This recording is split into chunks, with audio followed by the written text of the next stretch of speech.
Namaste children. This is Jyoti Devgan from the Department of Social Science, and today I am going to start the third part of the chapter number 10, 18th century, the political formations. Switching over to the next topic, that is the Watan Jagirs of the Rajputs. Many Rajput kings, particularly belonging to Amber and Jodhpur, they had served under the Mughals with prominence, with distinction. They were very famous during this time. In exchange, they were permitted to enjoy considerable autonomy. Autonomy meaning their own hold over those Watan Jagirs. In the 18th century, these rulers now attempted to increase their control over the nearby regions. Ajit Singh, the ruler of Jodhpur, was also involved in the factional politics of the Mughals at their court.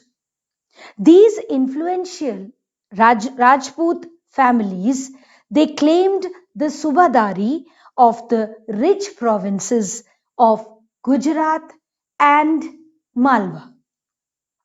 Raja Ajit Singh of Jodhpur held the governorship of Gujarat, and Savai Raja Jai Singh of Amber was the governor of Malwa.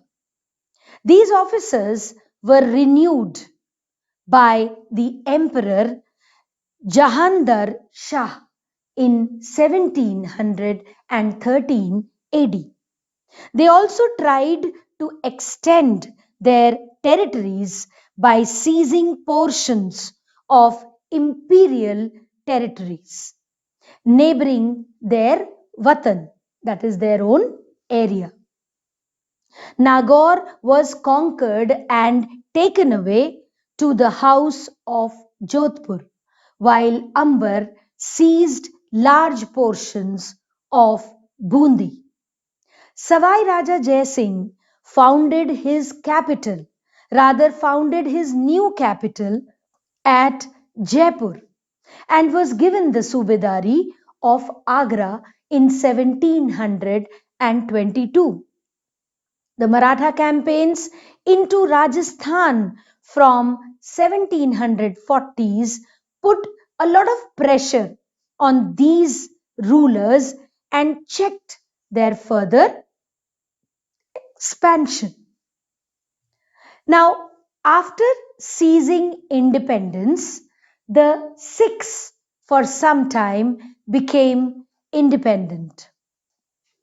The organization of the Sikhs into a political community during the 17th century in regional state building of Punjab. Many battles were fought by Guru Gobind Singh Ji against the Rajput and the Mughal rulers, both before and after the institution of the Khalsa Panth in 1699.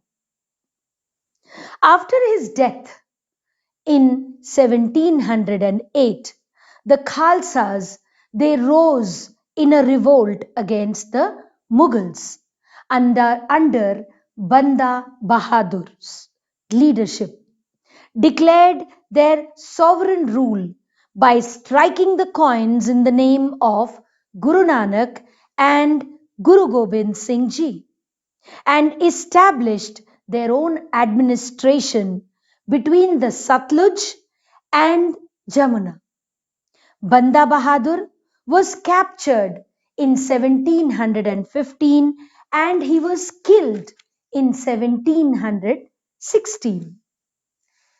Under a number of able leaders in the 18th century, the Sikhs, they organized themselves into a number of bands which were known as jathas.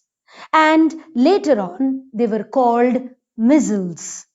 Their combined forces were known as the Dal Khalsa or the Grand Army. The entire body used to meet at Amritsar at the time of Baisakhi and Diwali to take collective decisions known as the resolutions of the Guru. Gurmatas. It is also called Guru Di Mat. A system called Rakhi was introduced, offering protection to the cultivators on the payment of a tax of 20% of the total produce of that area.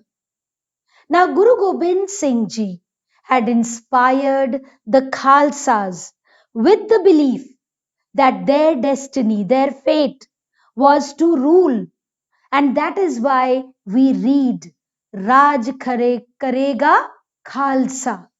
Raj Karega Khalsa. Their well knit organization enabled them to put up a successful resistance. They fought the Mughal rulers and governors. First, and then to Ahmad Shah Abdali, who had taken away the rich province of Punjab and the Sarkar of Sirhind from the Mughals. The Khalsas declared their sovereign rule by striking their own coin again in 1765. Significantly, the coin bore the same inscription as the one on the orders issued by the Khalsa in the time of Banda Bahadur. The Sikh territories in the late 18th century extended from the Indus to the Jamuna, but they were divided under different rulers.